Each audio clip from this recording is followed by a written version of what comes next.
제가 오늘 여러분과 함께 살펴볼 하나님의 말씀은 신약성경 마가복음 1장에 나오는 말씀입니다. 함께 좀 성경 펴보시기 바랍니다. 마가복음 1장 21절부터 있는 몇 말씀을 제가 좀 읽어드리겠습니다. 저희가 가버나움에 들어가니라.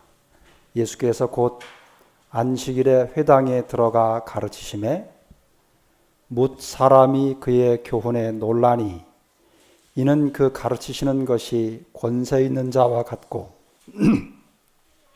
서기관들과 같지 아니함일러라. 마침 저희 회당에 더러운 귀신 들린 사람이 있어 소리질러 가로되 나사렛 예수여 우리가 당신과 무슨 상관이 있나이까? 우리를 멸하러 왔나이까? 나는 당신이 누구인 줄 아노니 하나님의 거룩한 자니이다. 예수께서 꾸짖어 가라사대 잠잠하고 그 사람에게서 나오라 하시니 더러운 귀신이 그 사람으로 경련을 일으키게 하고 큰 소리를 지르며 나오는지라. 다 놀라 서로 물어 가로되 이는 어찌미니요 권세 있는 새 교훈이로다. 더러운 귀신들을 명한즉 순종하는도다 하더라. 27절까지 읽었습니다. 영상을 보시면서 어떤 생각이 좀 들으셨습니까? 이 영상은 그 서울여대 교수로 있는 김창옥 교수라고 하는 분이 15분 동안 강의한 내용입니다. 자기 아버지에 대한 강의를 했는데 굉장히 아주 유머스러우면서도 마음에 감동을 주는 그런 영상인데 제가 시간이 없어서 잘라서 짧게 좀 만들어 본 것입니다. 여러분 어떤 사람의 강의를 듣는다고 하는 것은 여러 가지 의미를 말해줍니다. 여러분이 짧은 이 한 4분 남짓한 영상을 보시면서 마음에 그 앞뒤 전후 내용을 잘 모르시지만 아마 작은 감동이 있었을 것이라고 생각이 됩니다. 여러분 오늘날 많은 사람들이 이 여러 매체를 통해서 많은 이야기들을 설교도 듣고 강의도 듣고 뭐 요즘은 그 유명한 분이 법륜 스님이라고 하는 분이 또 이렇게 그 강의를 하는 내용도 많이 인기가 있습니다. 그런 수많은 강의들이 이 정보 매체를 통해서 흘러넘칩니다. 근데 오늘 저는 예수님이 이 땅에 계실 때 설교하신 내용을 좀 가지고 여러분과 함께 은혜를 나누려고 합니다. 여기 본문에 읽은 이 내용은 예수님이 안식일 날 가버나움이라고 하는 지역에 가셔서 그 가버나움에 있는 회당에서 설교하신 내용입니다. 그런데 이 본문에 있는 이 내용이 사실 설교 내용이 무엇인지 또 사람들이 어떤 반응을 보였는지를 자세하게 기록하지는 않습니다. 설교 내용은 또 기록되어 있지도 않습니다. 오늘 이 본문을 통해서 먼저 본 이 영상하고 좀 제가 간단하게 좀 대조를 하면서 말씀을 좀 드리려고 합니다. 이 가버나움이라고 하는 지역은 예수님이 3년 반 동안 공중봉사의 생애를 사시면서 제일 오래 머무르셨던 지역입니다. 약 1년이 넘게 한 1년 반가량 정도 공중봉사의 생애의 한 절반 정도, 절반이 좀 못 되는 정도를 이 지역에서 머무르셨습니다. 가버나움에는 베드로의 집이 있었습니다. 그래서 주로 그 베드로의 집에서 예수님이 주로 거처를 정하시고 머무르셨던 것을 여러 기록으로 알 수 있습니다. 그런데 예수님이 어느 안식일에 회당에, 오늘날로 말하면 교회죠. 우리 여기 학생들이 있는데 예수님이 교회에서 설교하셨던 것 상상해 본 적 있습니까? 예수님이 정말 계셨더라면 어떻게 설교를 하셨을까? 무슨 내용으로 설교를 하셨을까? 또 그 설교를 들은 사람들이 어떤 반응을 보였을까? 그런 생각 해본 적 있습니까? 별로 없지요. 오늘 한번 해보시기 바랍니다. 오늘 예수님이 설교한 내용을 좀 여러분과 함께 생각해 보려고 하기 때문입니다. 이 안식일 날 예수님이 설교를 했는데 그 설교하신 그 반응을 오늘 여러분이 영상을 보고서 잠깐이지만 마음에 무언가 이렇게 느낌이 있었을 텐데요. 예수님의 그 설교를 들은 사람들의 반응을 성경은 아주 짧게 기록하고 있어요. 여기 본문에 보면 이 22절 한 절 딱 기록했습니다. 뭐라고 기록했냐면 이렇게 기록했습니다. 뭇 사람이 그의 교훈에 놀라니 이는 그 가르치시는 것이 권세 있는 자와 같고 서기관들과 같지 아니함일러라. 이게 예수님이 가르치신 그날 설교하신 내용의 반응을 보인 전부입니다. 이게 무슨 의미일까? 여기 보면은 서기관들이라고 나오지요. 서기관들하고 예수님의 설교는 같았다 그랬어요? 달랐다 그랬어요? 달랐다 그랬지요. 그렇다면 서기관들은 어떤 사람들이었을까요? 서기관들은 공식적으로 성경을 가르칠 자격을 얻은 사람들입니다. 그러니까 성경을 가르치는 사람들, 설교하는 사람들이라고 보면 됩니다. 근데 그 서기관들의 대부분은 어떤 사람들이 차지하고 있었냐면 바리새인들이 차지하고 있었어요.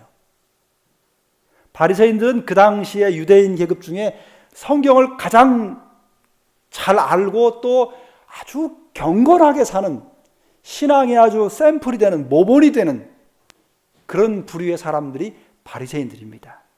그러니까 이 사람들이 대부분 다 성경을 가르치는 서기관들이었어요. 주로. 그런데 예수님의 설교는 예수님은 공식적으로 성경을 가르칠 자격을 얻은 사람은 아닙니다. 그러니까 선생님으로 말하면 예수님은 자격 없는, 면허 없는 무자격자 선생님이고 서기관들은 정식 교육 과정을 거쳐서 오늘날로 말하면 사범대 같은 데 이렇게 졸업해가지고 교대나 이런 데를 졸업해서 정식으로 자격을 얻은 사람들입니다. 그런데 예수님의 설교를 가버나움에서 들은 그 사실을 마가는 기록하면서 서기관들과 같지 않았다. 이렇게 한마디를 하고 있습니다.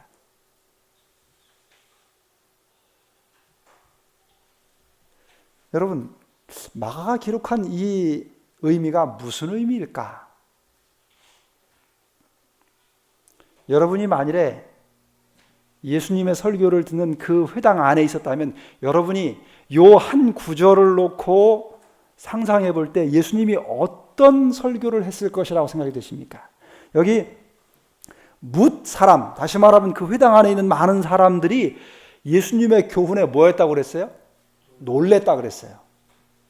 그 놀랬다는 의미는 여러 가지로 이해할 수 있겠지만 한마디로 말하면 뭐라고 표현할 수 있을까요? 감동을 많이 받았다. 그 당시에 여러 자격 있는 사람들이 강의하는 걸 많이 들었는데 그 사람들이 주는 감동하고는 뭔가 달랐다 이 말입니다. 한번 우리가 상상을 해볼 필요가 있어요. 예수님이 그날 회당에서 가르치실 때 그 분위기가 어땠을까? 예수님이 강의할 때 거기에 어른들만 있었을까요? 아이들이 있었을까요? 아이들도 있었습니다. 여러분, 유대인의 회당에 가면 회당에는 어른들만 들어가는 게 아닙니다. 아이들도 같이 들어갑니다. 제가 예루살렘에 와서 회당에 한번 가본 적이 있습니다. 근데요, 어른하고 아이하고 같이 들어가요. 같이 회당에서 그들의 예배를 드립니다. 거기는 어른들, 아이들, 남녀노소, 또 학식이 많은 사람, 적은 사람, 이런 사람들이 함께 모여 있었을 겁니다. 근데 거기 조는 사람이 있었을까요, 그날? 예수님 설교하는데 저거나 하고 조는 사람이 있었을까요? 이 말씀을 놓고 볼 때 한 사람도 졸지 않았을 거예요. 심지어는 어린 아이들도 어떻게 했을까요? 눈이 똘망똘망해가지고 누굴 봤을까요? 예수님이 하시는 말씀을 뚫어지나 쳐다봤을 거예요. 이렇게 쳐다보고 다른 거 뭐 이렇게 하다가 그 예수님 말씀이 얼마나 어린 아이의 마음에도 감동을 주는지 아이들이 뚫어지나 쳐다봤을 거예요. 그리고 그 회당 안이 막 어수선했을까요? 어땠을까요? 혹시 처음에는 좀 어수선했을런지 모릅니다. 그런데 예수님이 말씀을 가르치자 어떻게 했어요? 조용해지고 모든 사람이 뭐였어요? 예수님께로 빨려 들어가는 것 같았어요. 그런데 여러분, 예수님이 거기서 어떤 말씀을 하셨을까요? 예수님이 무슨 내용으로 말씀하셨을까요? 여기 영상 본 사람은 아버지에 대한 이야기를 아주 익살스럽게 재미있게 하면서도 감동을 줬는데 예수님의 이야기가 막 그렇게 저렇게 막 쇼맨십처럼 그렇게 하지는 않았을 것 같아요. 그렇죠? 그렇지만은 굉장한 그 분위기는 너무 진지하고 은혜롭고 엄숙했을 거라고 생각합니다. 근데요, 여기 이런 말씀이 있습니다. 이 부분을 추적한 시대의 소망에는요, 이렇게 추적을 했습니다.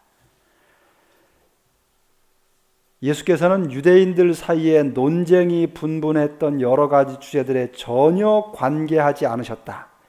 진리를 제시하는 것이 그리스도의 사업이었다. 성경의 말씀이 새로운 계시가 되어서 사람들에게 임하였다. 예수의 말씀을 들은 자들은 이전에 결코 하나님의 말씀 가운데서 그토록 심오한 의미들을 깨닫지 못했었다. 여러분, 예수님이 가르치신 말씀은 진리를 가르쳤습니다. 그런데 그 진리가 어떻게 와서 귀에 닿았냐면 새로운 계시가 되어서 그 귀에 들리고 마음속에 새겨졌습니다. 여러분, 계시받는 사람이 이렇게 졸면서 계시받는 사람이 있을까요? 환상과 이상을 보는데 몽롱한 상태에서 그 환상과 이상을 보는 사람이 있을까요? 아니지요. 너무너무 뚜렷하고 시간이 1년, 2년, 10년, 20년, 30년이 지나도 자기가 본 그 계시나 환상은 어때요? 너무 명료한 거예요. 너무 잊을 수 없는, 지워지지 않을 그런 깊은, 마치 돌에다가 뭔가를 글을 새긴 것처럼 지워질래야 지워질 수 없는 그런 깊은 인상을 주는 게 그걸 계시라 그래요. 예수님의 말씀이 그렇게 마음속에 박혔다 이 말입니다. 그래서 그 깊은 하나님의 말씀이 아주 심오한 의미로 각 사람들의 마음속에 깊이 와 닿은 겁니다. 그러니까 예수님이 회당에서 교회에서 말씀하실 때, 설교하실 때 너무 사람들이 마음에 깊은 감동을 받았어요. 그런데 여러분, 그렇게 깊은 감동을 받은 것하고 요즘 사람들이 강의 잘하는, 여기 이분도 강의 참 잘하는 분입니다. 그런데 저 강의를 듣고서요, 시간이 조금 지나면 싹 잊어버립니다. 그게 마음속에 새겨지지가 않아요. 다시 보면 떠오르긴 하지만. 그런데 예수님 말씀은 그렇지 않았어요. 그게 마음속에 깊이 새겨졌습니다. 다시 말하면 감동이요, 다른 사람의, 일반 사람의 강의를 듣는 것과는 감동이 너무 달랐다고 하는 것입니다. 근데 여러분, 왜 예수님이 설교할 때 많은 사람들이 그렇게 감동을 깊이 받았을까요? 설교를 단순히 잘했기 때문일까요? 아니면 어린아이들도 아주 알아듣기 쉽게 설교했기 때문일까요? 아니면 아주 이치에 잘 맞게끔 딱딱 떨어지게 그렇게 설교했기 때문일까요? 그런 요소들이 포함은 될 수 있습니다. 근데 더 중요한 요소가 있어요.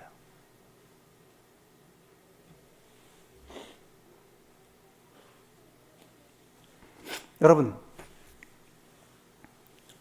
그 예수님이 설교하신 것을 듣고 놀라고 사람들이 마음에 깊이 감동받은 가장 중요한 이유를요, 여기 시대의 소망에는 이렇게 표현하고 있습니다. 그의 부드러운 동정은 지치고 상한 마음들 위에 치유하는 접촉이 되어 임하였다. 그의 용모의 아름다움, 그의 품성의 온유하심, 그 중에서도 특히 표정과 음성 속에 표현된 사랑이 불신으로 마음이 무뎌지지 않은 모든 사람들을 그에게로 이끌었다. 모든 외모와 말 가운데 비친 친절하고 동정 깊은 정신이 아니었다면 예수께서 큰 회중을 이끌지 못하셨을 것이다. 여러분, 자격 없는 예수님이 그 회당에 설교하실 때 사람들이 예수님께로 쫙 빨려 들어갔어요. 그리고 그 예수님의 말씀이 뇌리에 아주 깊이 새겨졌습니다. 그리고 사람들의 마음이 깊은 감동을 받았습니다. 그렇게 된 가장 중요한 이유가 무엇이냐면 예수님의 입에서 나오는 말 때문이 아니었습니다. 그것은 예수님의 마음에서 나온 그분의 말씀을 듣는 청중들을 바라보시는 예수님의 마음속에 담겨있는 아주 깊은 동정과 무한한 사랑이 그것이 마음속에서 가득 차서 밖으로 흘러 넘치고 듣는 사람들에게 그것이 전해진 겁니다. 그래서 사람들이 예수님의 말씀에 깊은 감동을 받게 된 것입니다. 여기 이런 말씀이 또 있습니다. 예수께로 왔던 고통받는 자들은 그분께서 충실하고 친절한 친구가 되셔서 당신의 관심을 그들의 관심에 연결시키셨음을 느끼셨다. 그리고 그들은 그들과 계속적으로 함께 있도록 하기 위하여 그의 임재하심 안에 머물기를 갈망하였다. 그러니까 예수님의 말씀을 들으면서요, 사람들의 마음이 어떻게 됐냐면 아주 마음이 편안해졌습니다. 왜냐하면 예수님이 자기를 잘 알고 이해하는 아주 좋은 친구, 정말 친구로서 손에 꼽을 만한 정말 좋은 친구로서 예수님이 다가왔습니다. 여러분,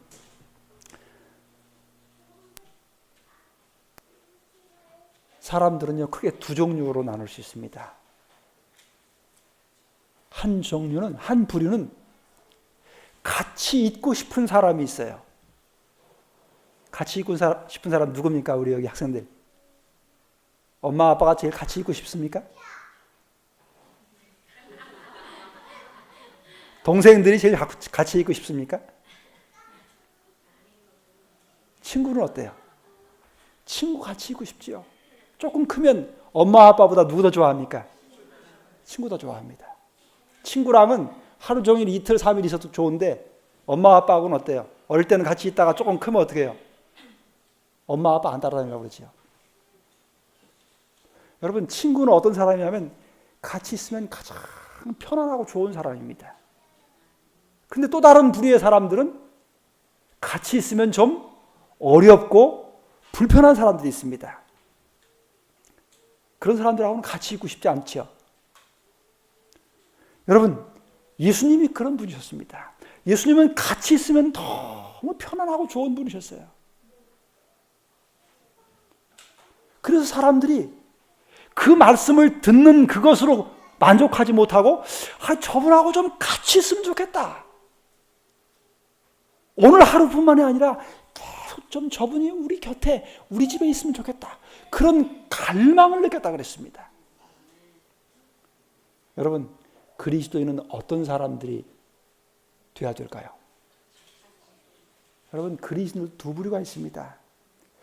하나님을 열심히 잘 믿기는 믿는데 왠지 같이 있으면 좀 편치 않은 사람들도 있어요.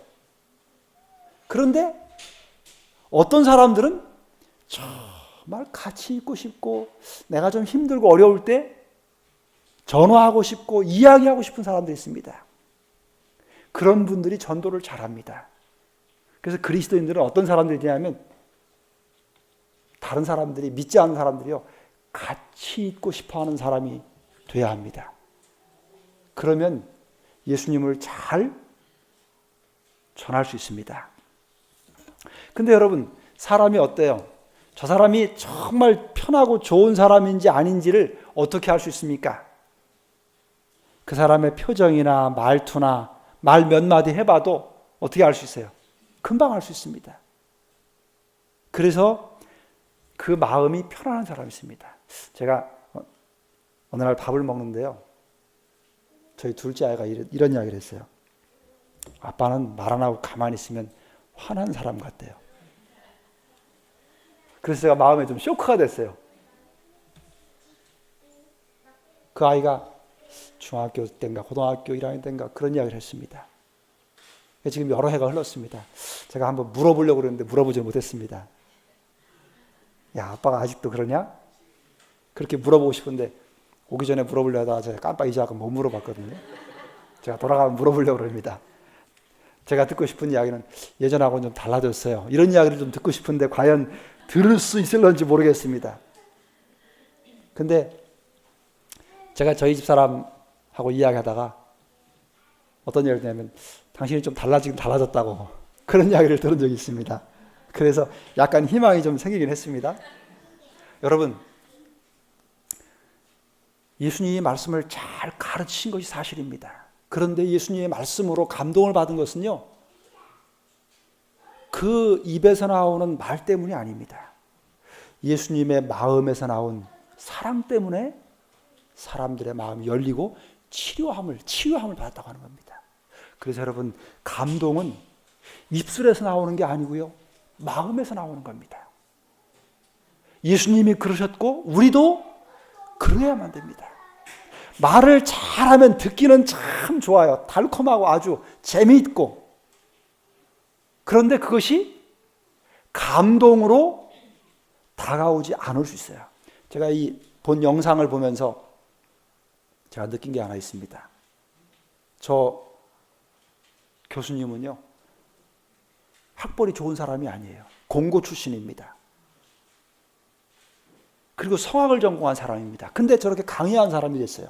근데 들으면서 딱 하나 느끼는 건, 아, 저 사람이 자기의 솔직한 자기 마음을, 자기가 느꼈던 그것을 재미있게 담아서 이야기를 하는구나. 그걸 느끼면서 많은 사람이 저 사람의 강의를 들으면서 감동을 받는 이유는 그의 마음에 진실한 그런 마음이 있기 때문에 감동을 받아서 느꼈습니다. 여러분, 복음을 전하는 예수님을 믿는 사람의 마음 속에 무엇이 담겨 있느냐 하는 것은 너무나 중요합니다. 사람이 어떤 종류의 사람이 되느냐 하는 것은 그 속에 무엇을 담고 있느냐가 결정합니다. 여러분, 그릇, 여자분들 그릇 좋아하시지요? 밥그릇도 있고 국그릇도 있고 또 무슨 그릇이 있습니까? 여러 반찬 그릇도 있고 여러 그릇이 있지요. 근데 똑같은 그릇이라도 거기다 무엇을 담냐에 따라서 그 그릇의 이름이 바뀌지요. 밥그릇에다가 개밥을 담으면 어떻게 돼요? 무슨 그릇 됩니까? 사람 먹는 밥그릇이지만 거기다가 개밥을 담아가지고 개한테 주면 그 그릇이 개밥 그릇이 돼요. 사람이 똑같습니다. 사람도 마음속에 무엇을 담느냐에 따라서 그 사람이 어떤 사람이 되느냐가 결정됩니다. 우리가 우리의 마음속에 정말 예수님처럼 그렇게 따뜻하고 사랑이 깊은 그런 그리스도인이 되기를 원하면 누구를 우리의 마음에 모시면 됩니까? 예수님을 모시면 됩니다. 어떻게 예수님을 모실 수 있습니까?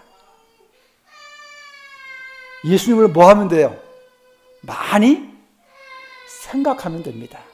그리고 예수님을 많이 쳐다보면 돼요. 그런데 이 회당에서 예배를 드리는 그날 한 큰 일이 벌어졌어요. 여러분 성경 한번 보십시오.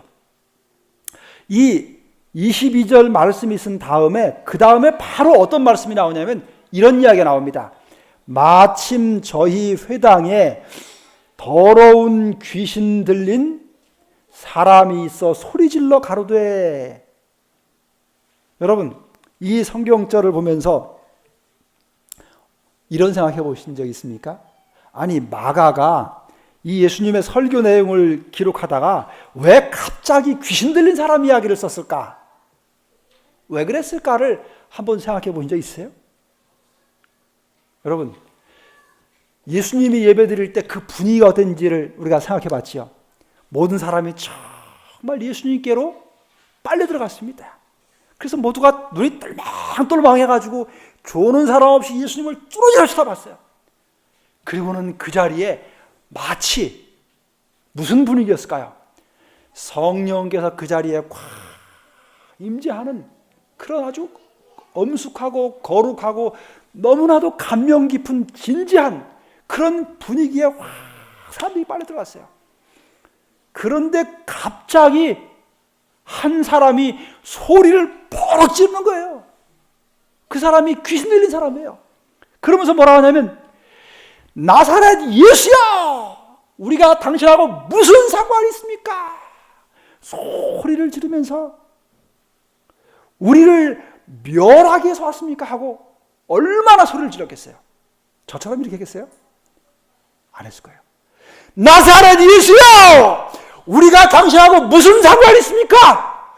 우리를 멸하러 왔습니까? 이것보다 더 큰 소리로 괴성을 질렀을 거예요. 분위기가 어떻게 변했을까요? 상상이 되십니까? 분위기가 완전히 달라졌어요. 완전히 바뀐 거예요. 완전히 아수라장이 된 분위기입니다. 경악을 금치 못할 분위기로 완전히 혼란스럽게 바뀌어져 버린 겁니다. 여러분, 그렇게 엄숙하고 진지했던 분위기가 완전히 이 귀신 들린 사람 하나로 인해서 완전히 바뀌었어요. 여러분, 여기서 우리가 이런 생각을 해봐야 됩니다. 마가라고 하는 이 사도, 그 마가 요한이라고 하는 이 제자를 통해서 왜 하나님께서 성령께서 그의 마음을 감동시켜서 이 사건을 기록하실 때 왜 이 귀신 들린 사람에 관한 이야기를 여기다 썼을까? 그걸 통해서 하나님께서 우리에게 무엇을 가르쳐 주시기를 원하셨을까? 그 가버나움에서 오늘처럼 이 안식일에 그 진지하고 은혜롭고 감동이 충만했던 그 시간에, 그 순간에 왜 귀신을 그 자리에 들여보내고 그렇게 분위기를 완전히 깨버렸을까? 그 이유가 뭘까? 그걸 통해서 하나님이 우리에게 무엇을 가르치기 원했을까? 여러분, 여기 이런 말씀이 있습니다. 모든 사람이 이제 혼란과 경악 속에 빠지게 되었다. 사람들의 주의가 그리스도에게서 돌려졌으며, 어디로 돌려졌을까요? 누구에게로? 귀신 들린 사람에게로. 그의 말씀은 유의되지 않았다. 이것이 사단이 그의 희생자를 회당 안에 인도한 목적이었다. 여러분, 이해하시겠습니까? 이 23절의 내용을 기록한 이유를 이해하시겠습니까? 모든 사람의 시선이 예수님께로 집중했어요.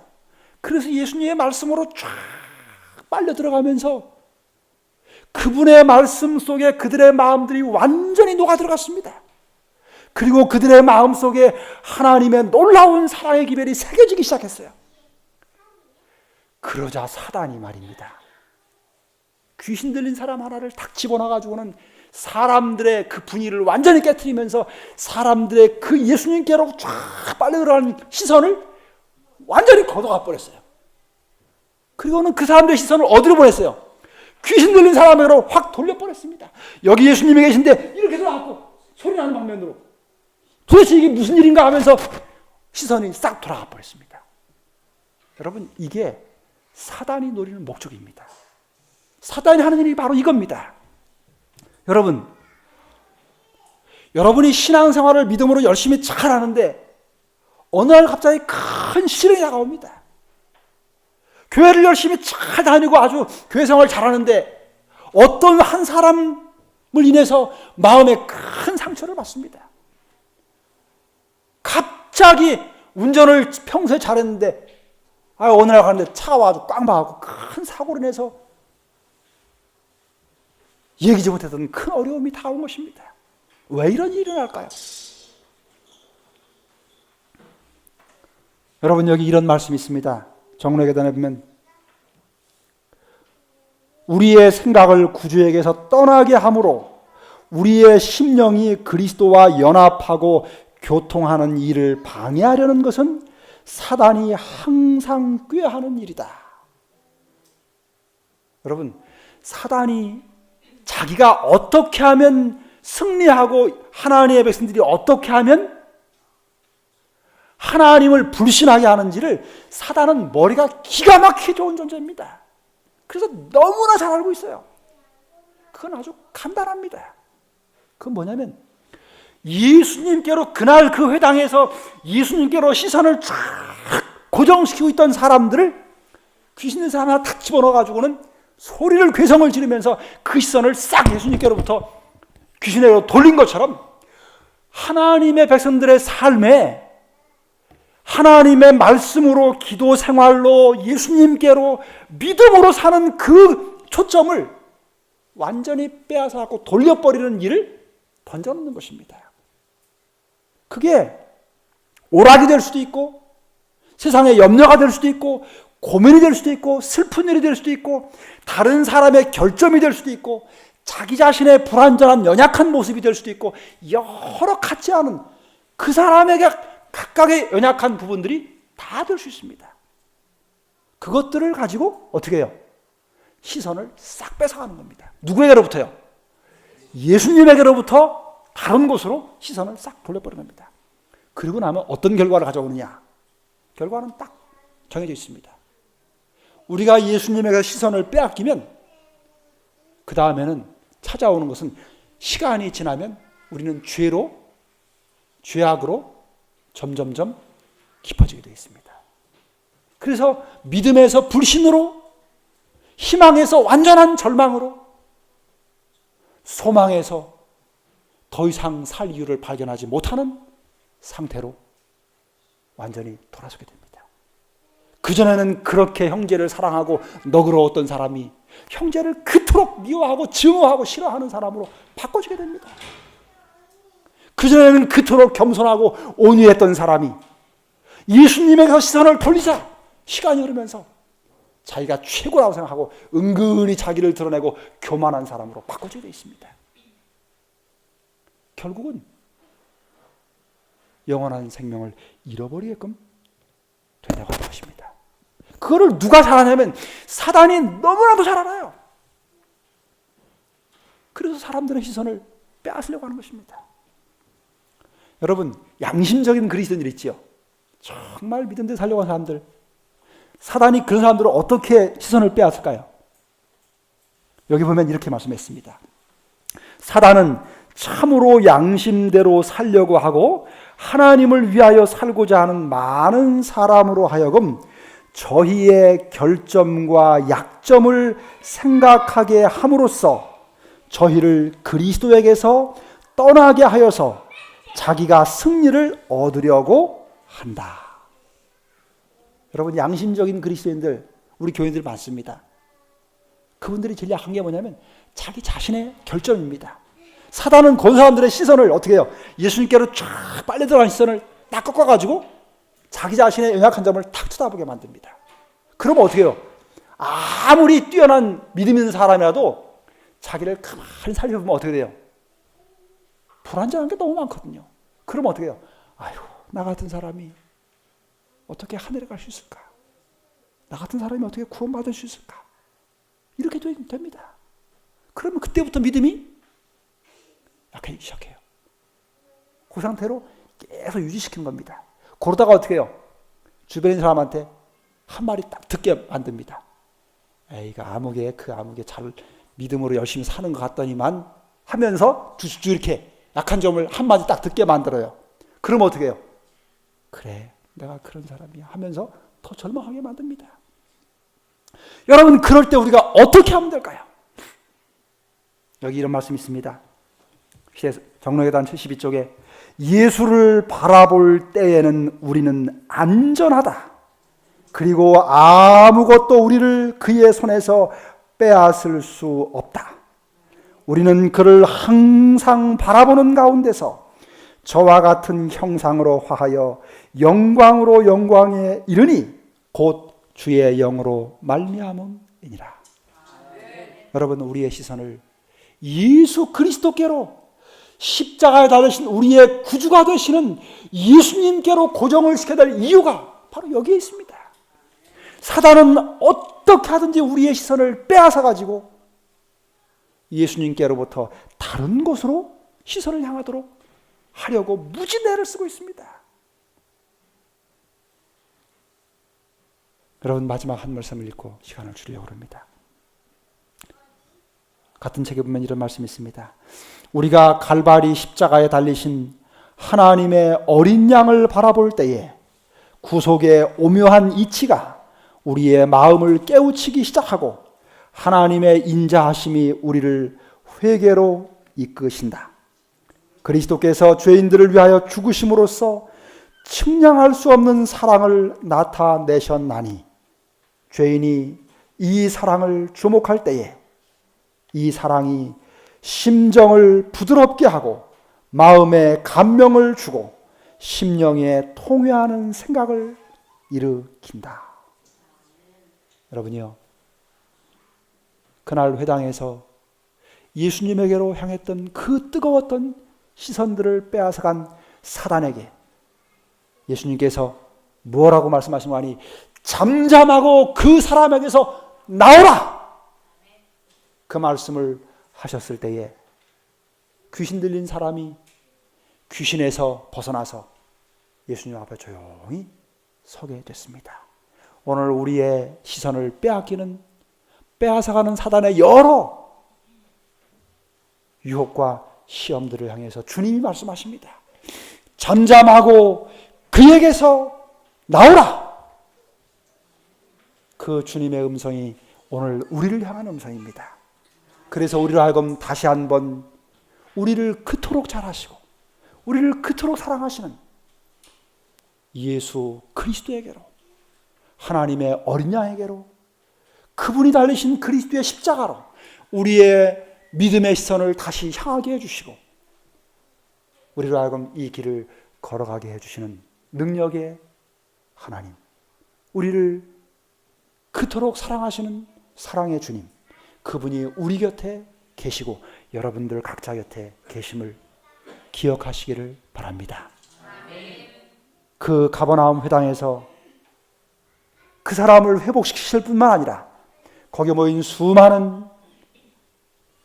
사람들에게 영원한 생명을, 소망을 안겨주셨던 그분이 오늘 우리 모두를, 우리가 너무나 연약해서 주님을 잃어버릴 때마다 우리의 시선을 다시 이끄시고 영원한 하늘까지 인도하실 것을 마음으로 굳게 믿으시고 그분을 끊임없이 바라보시는 믿음의 싸움에서 승리하시는 우리 모든 성도들이 되시기를 간절히 바라면서 말씀을 드리겠습니다.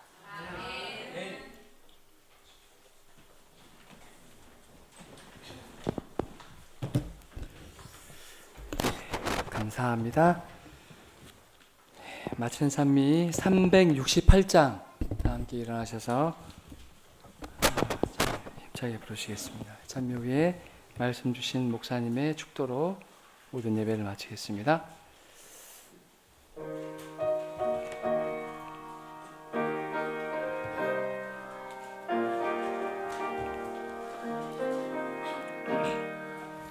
내가 지금 사는 것 주의 크신 은혜요, 주를 믿게 된 것은 더욱 크신 은혜라.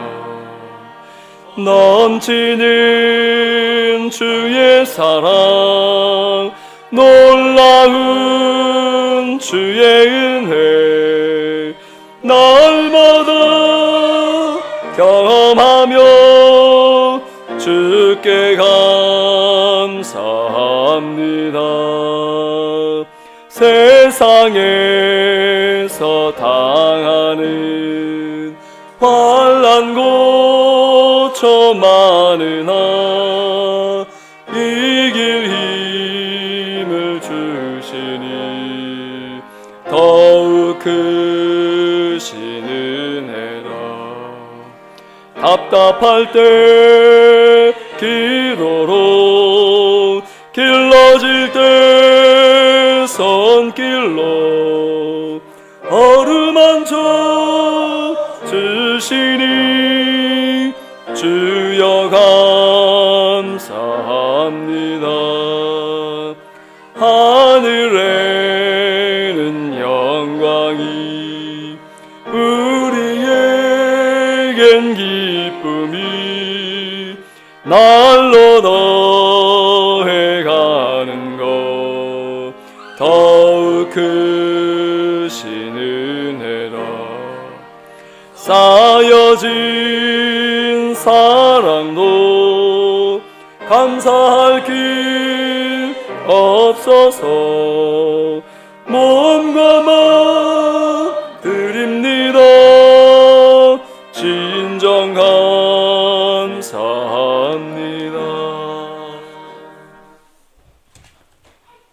사랑의 아버지 하나님, 저희의 믿음의 시선을 주님께 고정시키고 다른 그 어떤 것에도 빼앗기지 아니한 채 영원한 하늘까지 주님과 더불어 동행하는 우리 사랑하는 모든 규례교회 성도님들 되시도록 축복해 주시옵기를, 우리를 그토록 사랑하시고 우리를 위해 십자가에 돌아가시고 지금도 우리 곁에 계셔서 우리를 영원한 하늘까지 인도하시고자 우리를 붙드시고 이끄시는 사랑의 주님 예수님 귀하신 이름으로 간절히 기도드리옵니다.